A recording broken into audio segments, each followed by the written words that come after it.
These are all about the gnarly rides and epic sales. Welcome to WatchMojo.com, and today we're counting down our picks for the top 10 extreme sports. Stop. Drop. For this list, we're looking at recognized extreme sports that involve a bit of skill, technique, and intelligence. So with all due respect to the running of the bulls, which involves running and attentiveness, that event didn't make our list. Number 10. Bull riding. Play the game, you take the pain, you know the dangers, and you're willing to pay for them to do what you love doing. So you think you're a tough guy, eh? Well, let's see you last 8 seconds getting your ass or twig and berries handed to you on top of a raging bull. Some people get their kicks by running away from such beasts. But whether you're an American rider or one overseas, there's nothing quite like the intensity of preparing for and executing this challenge. You step off of one of those bulls, you're 10 foot tall and bulletproof. It takes a certain breed to sustain this kind of lifestyle. And while people flock to events to see bull riders do their thing, there's not much they can do when the bull hits the fan. And then all of a sudden, going from perfect to horrible. Number 9. Volcano surfing. I push off.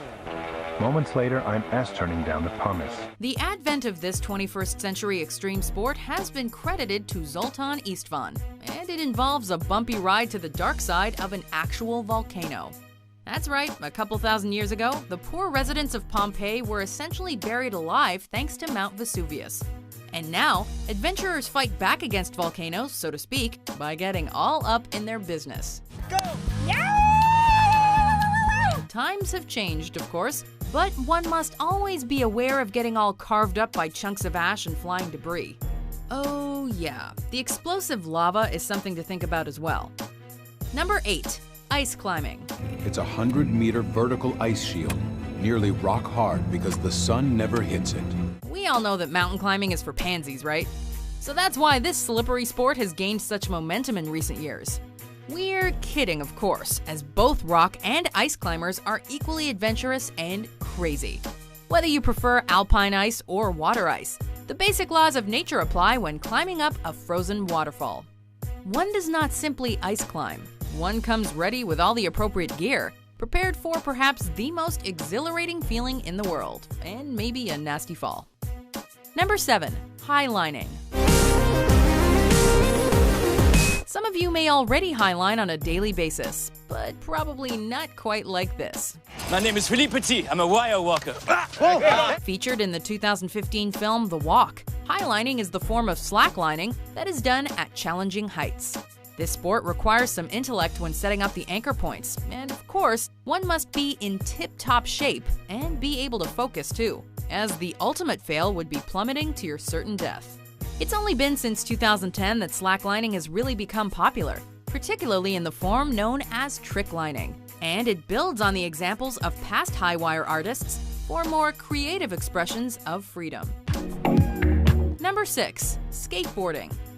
Alright, so skateboarding probably doesn't seem that extreme these days. At least not if you're at the Bart Simpson it's faster than walking skill level. But every self-respecting skater knows that some broken bones are necessary if you want to call yourself the real deal.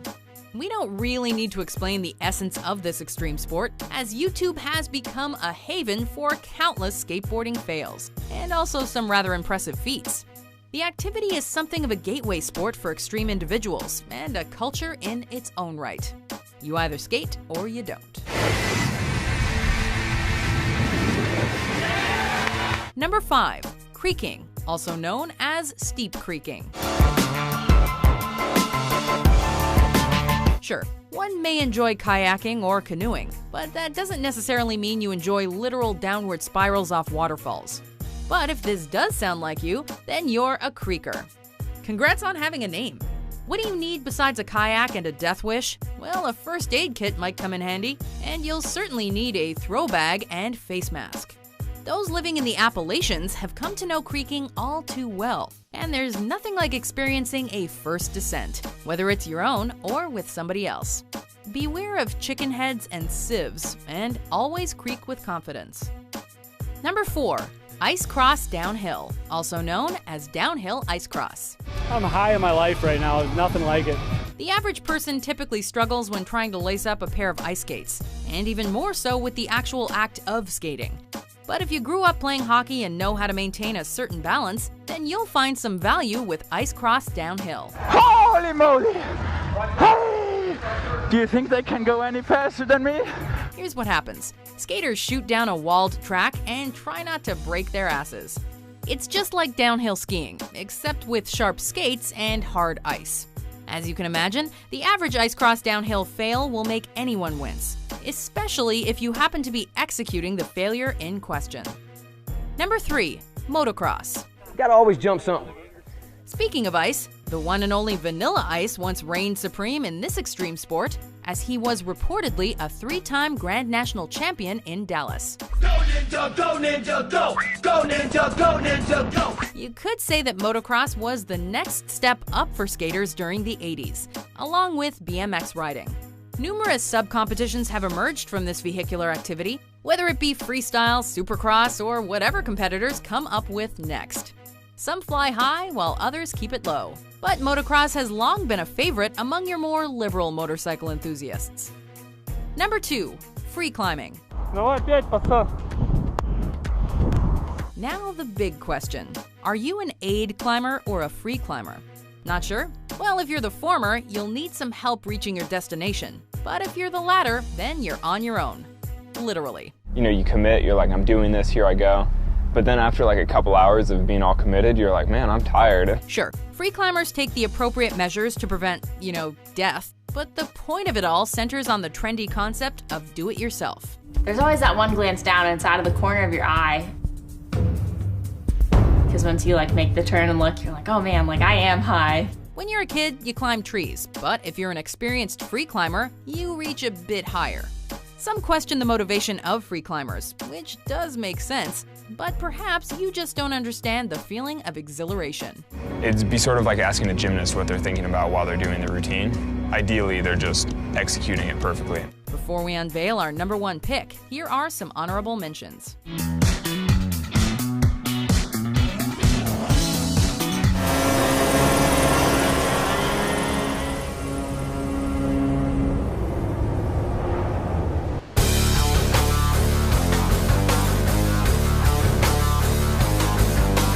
It feels good to be out here, to be back on the trail, making miles. Number 1, wingsuit flying, also known as wingsuiting. If you're too scared to skydive or base jump, then you definitely won't be wingsuit flying. With the suit itself emerging in various forms since the late 90s, one may actually transform into a Birdman, a Batman, or even a squirrel, depending on your stylistic preferences while practicing this sport. Of course, a parachute will be needed for a safe landing, and you may also need a hefty set of balls or a sturdy pair of ovaries. With the arrival of jet-powered wingsuits in recent years, there's no telling how this extreme sport will evolve for space oddities in the coming decades.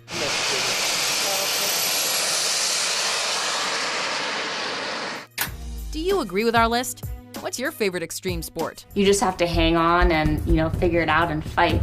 For more mind-blowing top 10s published every day, be sure to subscribe to WatchMojo.com. It might not be the toughest route in the world, but given that most people would be happy just to make it up a flight of stairs dressed like this, it's a pretty good effort.